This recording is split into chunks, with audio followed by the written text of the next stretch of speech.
Pertama-tama kita disuruh menentukan tegangan pada lilitan sekunder. Nah, ini adalah rumusnya. N itu adalah jumlah lilitan, V itu adalah tegangannya, volt dengan satuan volt.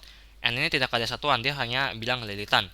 Nah, untuk E itu adalah kuat arus dengan satuan ampere. Nah, pertama-tama untuk mencari tegangan pada lilitan sekunder, kita akan menggunakan rumus yang ini. Karena NP dan NS, lilitan yang primer dan lilitan sekunder itu diberitahu. Untuk yang VP-VS, kita ditanya yang VS-nya, atau tegangan pada yang sekunder. Tegangan pada yang primer diberitahu 220. Ini adalah N yang primer, ini adalah N yang sekunder. Maka kita masukkan NP atau lilitan primer adalah 300 dan lilitan sekundernya adalah 30. Sama dengan 220 volt itu adalah tegangan pada yang primer. Tegangan primer itu kita taruh di atas. Dibagi dengan VS atau tegangan sekunder. Ini bisa kita bagi menjadi 10. 10 ini kita kali silang, 10 kali VS sama dengan 220.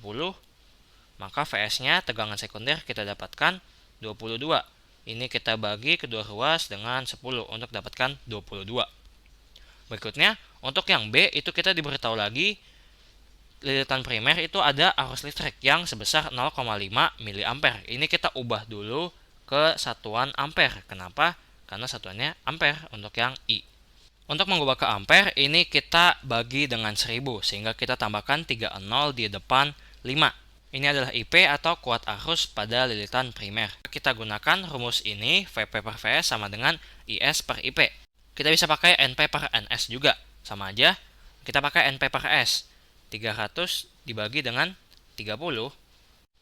Lalu IP-nya 0,0005. Atasnya adalah IS. Kuat arus pada yang sekunder. Ini menjadi 10 lagi.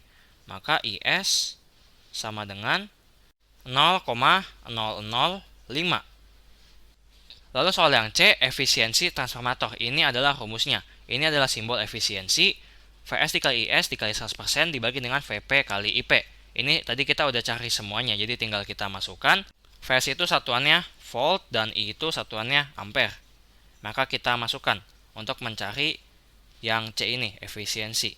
Sama dengan 22 dikalikan dengan 0,005 dikalikan dengan 100% dibagi dengan VP, yaitu 220.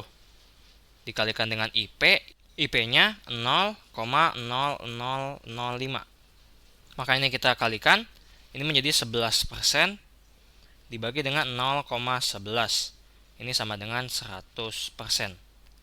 Lalu untuk yang D, jenis transformatornya. Karena tegangan yang sekunder itu lebih kecil daripada tegangan yang primer, tegangan primer itu lebih besar, maka ini termasuk trafo step down. Sampai jumpa di soal berikutnya.